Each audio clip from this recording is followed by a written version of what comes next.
Thank you to War Thunder for sponsoring the channel. More on the exciting deal they're offering to my viewers later in the video.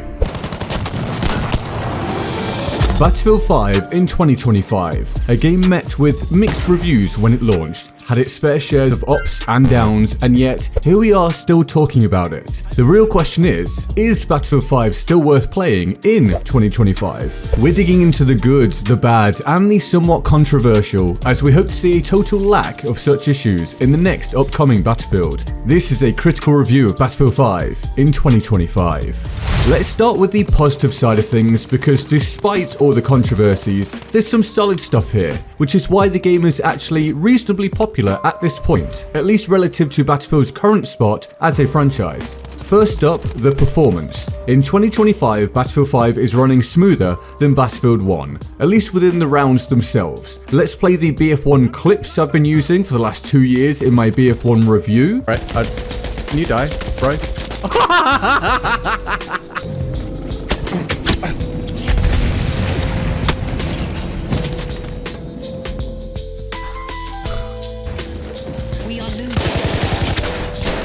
Wow, dude. I mean, I'm stood directly behind the guy, bro. That's what 108 ping will do for you. Not great where that game is concerned. BF5 is more stable, less issues with high ping player ridiculousness, and so on. Just a less frustrating experience when it comes to gunfight reliability. And with this being a first-person shooter at its core, that is a blindingly obvious positive. You do still sometimes have instances of the gunfight seemingly not lining up at all with what you saw happening. Once you've experienced it happening near constantly in BF1, a game which I much prefer by the way, or traditionally have done, and even I'm making this point, BF5 feels like a smooth ride in that specific department. Now, the gunplay itself is also smooth. This is an aspect that was widely praised even during BF5's lowest public standing. The guns feel right, the combat is engaging, and just generally fun to partake in when it comes to 1v1 or small group firefights. SMGs shred at close range as they should, semi-auto rifles dominate at the mid-range, and so on. Generally, there is a solid enough balance, and there isn't too much that stands out as being out of place when it comes to the moment-to-moment instances of taking on an enemy with your gun. It's another key thing to get right in an FPS game, and yet it's something that feels surprisingly lacking quite often within the genre, but not here. Credit to DICE for how they put together gunplay in this iteration of Battlefield. Not without flaws, but we'll get to those later. It can be described as simple gameplay where the guns are concerned. BF1 had specific deep weapon mechanics for each weapon and gun archetype. Battlefield 5 is a more point and shoot focused game. This will displease some. I actually prefer the mechanics of BF1 personally, but it does make it a rather friendly game, let's say, for new players in that regard. Plus, it's just better than the gunplay in BF 2042, with weapons feeling more satisfying to use and none of that floaty muddiness that's prevalent in BF 2042. And there is still a solid mechanical skill gap to the game, which is important for long-term players. Arguably much more so than Battlefield 1, for example. A key leg up, and what does this say? Please subscribe. Oh, well, thanks again, Battlefield. It's always nice when you do this. I appreciate it. Of course, firing the weapon is only half of infantry combat. The movement is just as important, and thankfully DICE really got this part right as well. At least for the most part, for most players. You no longer have to deal with failing to mantle and being forced to lie down extremely frequently. This was a common frustration for those playing Battlefield 1. Everything here feels nice and fluid. There's a solid pace of running around the maps of BF5. The real skill gap in this game comes from utilizing the movement, due to the simplistic act of firing most of the weapons, essentially the reverse of its predecessor Battlefield 1.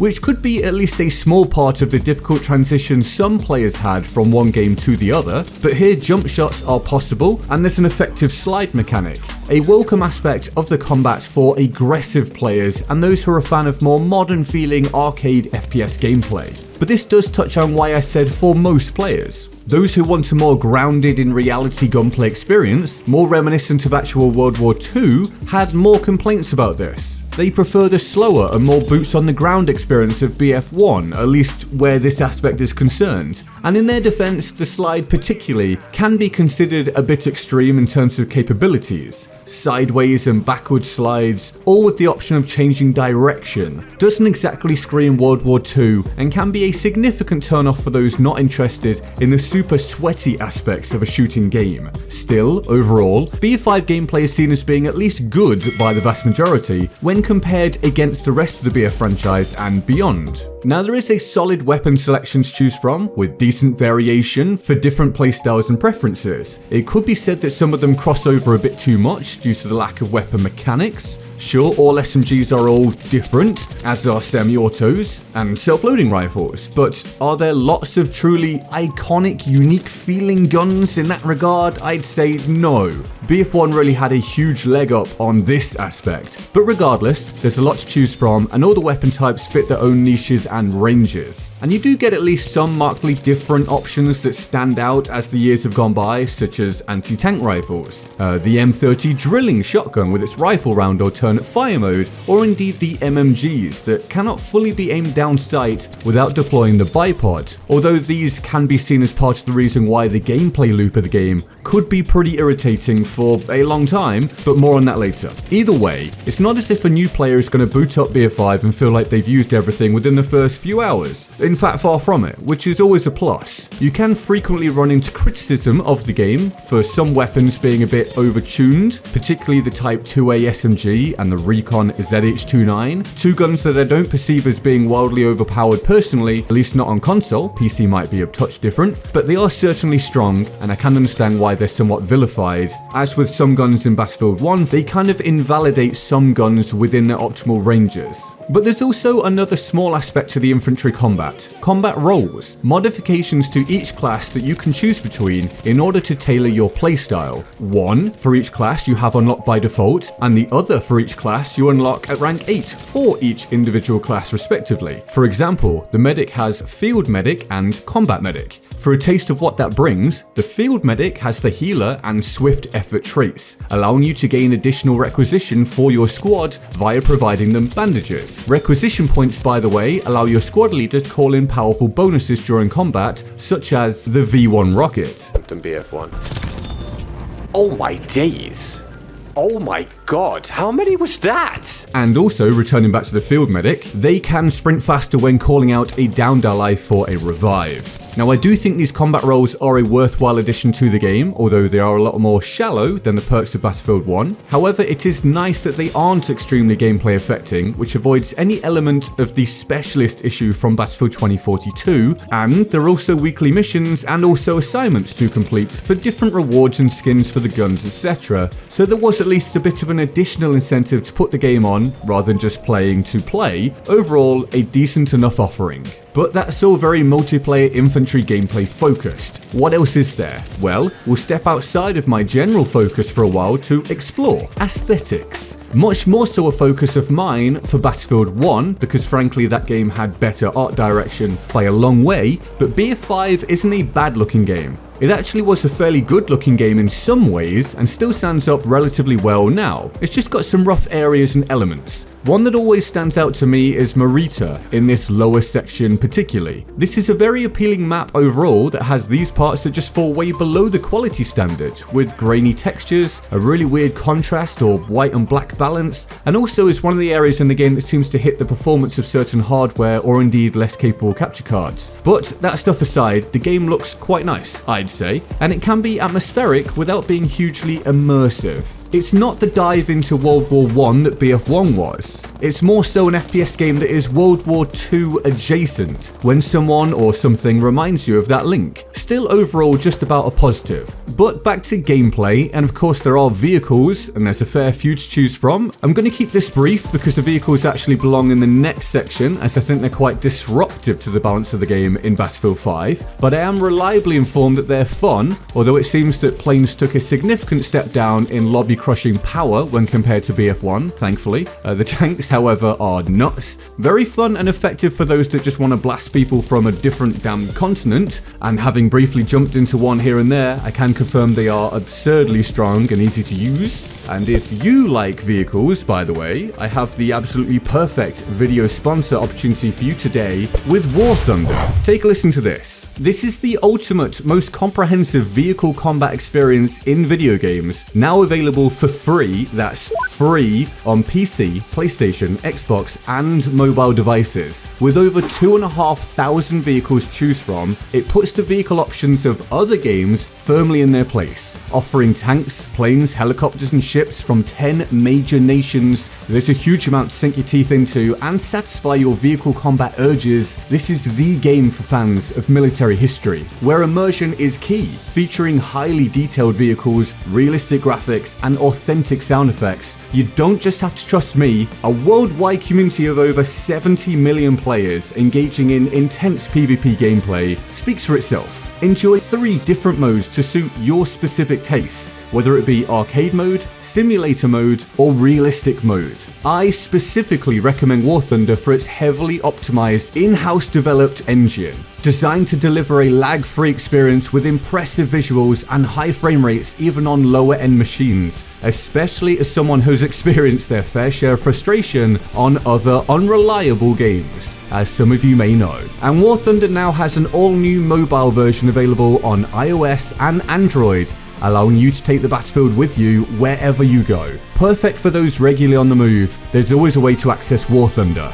Sign up via my links in the pinned comment or description, and new players or those returning to War Thunder after 6 months or more on PC or consoles will receive a massive bonus pack including multiple premium vehicles, the exclusive vehicle decorator, Eagle of Valor, 100,000 Silver Lions, and 7 days of premium account. The bonus pack is for PC and consoles only and is available for a limited time, so don't delay and don't miss out. Use those links below, and thank you War Thunder for sponsoring the channel and supporting what we do here for the great people watching this video. Now we've heaped a solid amount of praise upon the traditional multiplayer aspects of Battlefield 5. This is generally the big ticket item and main selling point of the game for long-term players. But there are other options. There's a fully fledged single player campaign or War Stories mode, where you take part in different aspects of World War II. I seem to remember this getting a somewhat mixed reception when the game came out, partially due to it telling little known aspects of World War II,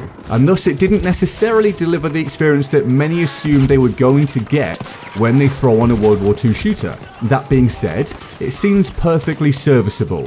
I'm personally not a huge single player focused guy, but it does its job, and at this point, after Battlefield 2042 didn't have a campaign option, many are just grateful to have a decent single player experience at all. And side point, many people are pleased to see one is returning in the new Battlefield that's on its way. Big hopes for that release. I will say that I don't believe BF5's War Stories really brought the same intensity, immersion, and emotion of its BF1 counterpart, but regardless, there's a single player mode, and it's probably good enough if you're into that kind of thing. There's also Combined Arms though. It's a solo or multiplayer experience against bots, with different objectives to achieve within linear storylines. It's a nice to have kind of deal, as in nice to have but not exactly high quality. I'll play you a clip of my video on it from 2019. Honestly, this will have barely anyone playing it unless they're trying to get company coins from it, at least in my opinion. But anyway, a little bit later on, I came up to this point where I had to kill the last of the 3 targets for this mission, and I mean just, oh dude, when this happened, I cried. I cried my eyes out when I was just walking around this guy, because I just used up all my ammo. It's on easy, I started just meleeing people. I was just trying to, oh my god, walking up to this guy to melee him, and I realized that even though he's holding a weapon, he wouldn't shoot me, and he seemed to have no idea that I was next to him. Or maybe he did because he was moving away, but his animations made it seem like he didn't know I was there. It was goddamn hilarious to me. I don't know if this happens on medium and hard difficulty, because there was no way I was going to go and find out and play this anymore, but on easy, this is a joke. I don't care what difficulty it's on. You can't break my immersion with this happening. I mean, seriously, that's ridiculous. So yeah, if you ask me, and it's my video, it's not very good, and most players seem to share that opinion. It also lacked the replayability that it seemed to be going for, as it just feels pretty shallow and uninspiring. That said, while it was a disappointment when the game was in its active life cycle, it can now be viewed as another piece of content to play around with if you pick up BF5 for a fair price, or just decide to return to the game for some nostalgia. Add to this the practice range. This was honestly a fairly ambitious attempt that just didn't have the final polish or depth to really be a success. One of those things where DICE probably should have either gone all in on it to make it a worthwhile use of development resources, or gone for something much more simple that fully delivers what it intends to do. After all, it is just a practice mode. That being said, it is here, and it can take you through the basics of the multiplayer experience, just don't expect it to hold your attention for very long. But this brings us to arguably the biggest disappointment of Battlefield 5, yet I'm still placing it in the positive section of the video. That's actually what makes it such a disappointment, because there was something good here that could have been a success and boosted Battlefield's wider gaming community perception over the last few years, or at least for some of it. Firestorm. This was Battlefield's attempt at a battle royale, and I actually think it was good. There was real potential here. You'll be lucky now to find an active server, and if you do, it will be extremely sparsely populated. But if I think it was good and people had fun on it, why did it fail? Well, besides it not really being properly supported for very long after its launch, the main issue was that it was only included within Battlefield 5 itself, and BF5 didn't have a good reputation at this point, so requiring people to buy BF5 to play Firestorm just wasn't going to work out well, and it didn't, especially when you consider that the vast majority of the major battle royale and extraction shooter competition was free to play, and are to this day. A shame really, because Firestorm was cool, I had some good times on it. But all of these positives combined together make for an at least half decent offering for a new player that enjoys FPS games or is a wargame fan. And you generally can get BF5 for very cheap these days, or access it via a subscription service like EA Play or Xbox Game Pass. My opinion of this game is generally a fair bit lower than that of anyone that still chooses to play it for fun, which likely isn't surprising. So perhaps you'd enjoy it a bit more than I'm indicating, or maybe not. Either way, we do have the negatives of the experience still to come. I can freely admit though that it's a decent turnaround from how the game once was, and indeed how the player base generally viewed it. And it's absolutely a far better game than Battlefield 2042, also with a fully functional server browser, which is a big thing for me. In fact, current player counts show this is a common opinion, with both BF1 and BF5 comfortably outperforming BF 2042 on Steam at the time of producing this video, even though BF 2042 is by far the newest title. Such is life. It's a trend that is very likely continued across other available platforms as well. Alright, there's the bulk of the good stuff. Let's get critical with the negatives.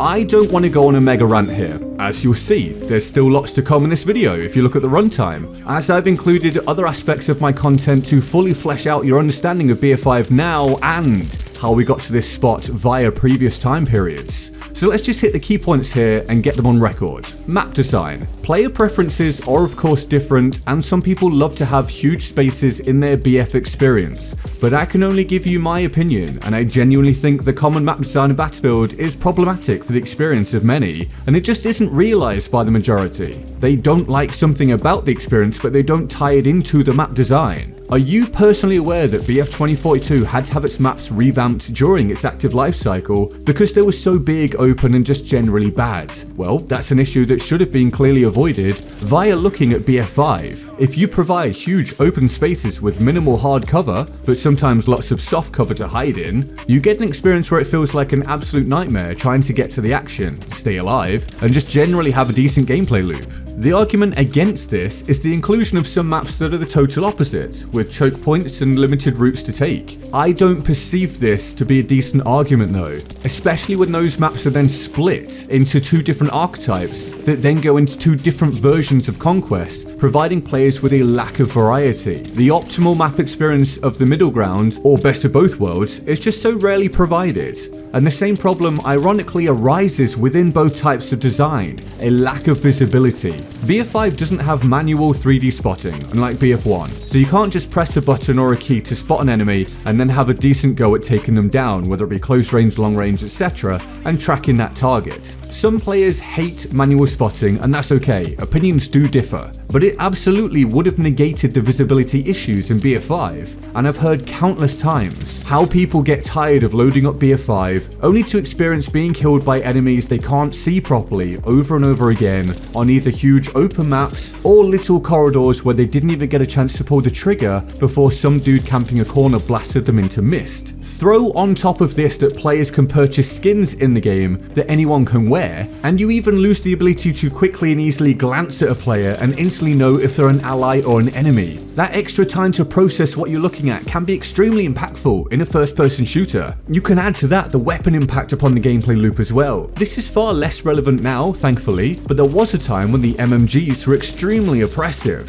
very accurate and extremely lethal, and the vast majority of the time only viable when bipodded. So if you take big open maps, or maps with extremely limited avenues for movement, either or, with soft cover, as in view obstructing elements but not physically impenetrable elements, and combine that with a lack of visibility overall, you've got a scenario where multiple MMGs, or whatever weapon, could just laser beam players all over the map, creating a gameplay loop of spawn, run, die, repeat. It's nowhere near that now where MMGs specifically are concerned, although the underlying issue remains, but it is still a prevalent problem outside of MMG usage, which is a shame because again, the actual gunplay can be fun. It's just too often overshadowed by other negative elements. You can't have a gunfight if you can't see the enemy because they're lying in a bush 40 meters away and they've killed you in 0.7 seconds. This actually goes somewhat hand in hand with an issue regarding attrition. In BF5, players have limited health regeneration and limited ammo, aside from being a medic or a support, respectively. This is attrition, meaning you have to either be topped up by a medic and a support, or go to an aid station. Sounds kinda cool, but it was too impactful for many, especially solo players, like me. I really do like the idea as a concept, but in practice, this was forced team play. It was too heavily implemented, so this is the worst kind of team play. So now you can find yourself out in the open, pinned down, you've already used your health pouch, and with no way out, you're going to be blasted by any number of enemies who can take you down with ease as you try to run 30, 40, 50 meters to the next piece of hard cover. Just a really rough combination of negative factors. Maybe you like that, many didn't. Battlefield isn't designed to be a milsim, so these elements really didn't combine well with the arcadey aspects and expectations. There's also an extra sprinkle on top of that, where the suboptimal gameplay loop is concerned. Vehicles. I told you we'll be back to them. The majority of players on the map at any one time are playing as infantry, but vehicles can absolutely dominate, and dominate with ease. That's the actual problem, or at least tanks can. I don't particularly have an issue with air vehicles in BF5, i.e. planes. I do believe they were even considered as being a little underpowered at times, if my memory serves me correctly. Please do correct me if I'm wrong in the comments below. But tank balance is pretty awful, objectively. Now I concede that vehicles need to be potent. That goes without saying. It of course doesn't make sense for an infantry player to be as strong as a tank, but they're just way too strong. They don't have reasonable options to be countered most of the time, and are designed in a way that keeps them way out of the fight distance-wise, yet able to still easily dominate it. They're like long-range turrets with staggering accuracy and power, with the supposed balance being a lack of ammunition, but it doesn't actually balance them, as the optimal play for a tank is to then hang around near a resupply station and just smash enemies from long range. And this issue is compounded by the range anti-tank weapons generally being either weak or a little bit tricky to use. There's also the glancing blows problem, where you might hit the tank from range, but it does very little damage because it wasn't at the right angle. There is the argument that you can get behind tanks to do extra damage, but getting behind a tank ain't that easy when it's camping over in Narnia next to a resupply station. So basically, expect to get blasted by tanks a lot, especially when compared to say Battlefield 1. But let's step out of the crafted gameplay elements and look at other factors that affect the experience specifically now. Clan stacking. So this isn't the fault of the game as such. At least not totally, because the lack of team shuffling does create one-sided lobbies. But anyway, although the game can be considered as being healthy enough at this stage, as already covered with the player counts, it's not super popular, especially as there's no crossplay, so the individual player bases are very separate. This does mean you don't have to deal with any controller versus mouse and keyboard disparities, but again, it does also mean that low population count means clans far more often played against. At least especially on Xbox, my platform. You can let me know on yours if you want. This is also a significant issue on BF1, but everything just feels even more tryhard on BF5, just heavily slanted power-wise, or ranks-wise, or indeed clan-wise, which can make the game a whole lot less fun for solo players, or indeed a new player, or just less capable player, when it's such a consistent issue. Where I can lay some blame on clans though, and indeed some individual players, is just cheating. Not all of them, of course, but it is common knowledge amongst the hardcore BF5 community that still exists on the game that external hardware on console, or at some points cheating software or hardware on PC, have been pretty commonplace. Where consoles are concerned, don't be fooled by the people that say you can't cheat on console, because you can. There are Zims that allow players to connect a mouse and keyboard, and BF5 wasn't made for mouse and keyboard on console, so they get to utilize mouse aim and console aim assist. And there's also Cronus, which is just straight up cheating hardware. There's no other way to look at it, because it removes things like recoil and such like. And as far as I'm aware, Cronus sell thousands of units every month, and appeal to those that take games far more seriously, or at least are far more willing to do whatever it takes to get a good score in a damn video game, which means you're gonna run into it more often in an experience like BF5, where it's predominantly the more hardcore or incentivized that continue to play the game. Sad but true, and overall an experience destroyer. And those are really the major issues. Doesn't sound like a whole lot really in the grand scheme of things, but a lot of it does affect the overall gameplay loop, or at least it does for me and many others. Maybe you'll be one of the players that are totally chilled about all that, and if you are, then the gameplay likely appeals to you, and that's great. There are some more external factors that have a negative impact. They're far less significant, but still present, such as issues with loading and crashing in the game menus, at least again for me on Xbox, or failing to load into games. Also failing to load textures and other faulty gameplay features on some maps, particularly notable on Twisted Steel sometimes. There's also the complaints of not instantly being recognizable as a classic World War II shooter for many, and how it falls behind BF1 when it comes to immersion. But that is pretty much the sum total of the negatives that come to mind as of right now, relevant for 2025. If you've got this far, by the way, it seems like you're enjoying the content, and I do put out fresh content on this channel every single day, and there's a second channel, links in the description for that. Consider subscribing to this channel and the other one if you would like, if you haven't already. I always appreciate that, and you'd be very welcome in this community. I also stream very regularly. But thanks again to War Thunder for sponsoring the channel and supporting what we do here. Remember, this is your chance to play this vehicle-centric masterclass of a game for free on PC, PlayStation, Xbox, or mobile now by using my links in the pinned comment or video description, and take advantage of the bonus pack on PC or console for new players or players returning to the game after 6 months or more. A great reason to dive back in and experience those premium vehicles and other rewards. Available for a limited time only, so make sure not to miss out. Go and represent with honor this fantastic Get Good community on War Thunder. And if you enjoyed this video, here's my full review of Battlefield 1 for 2025. Like and subscribe, and I'll see you next time.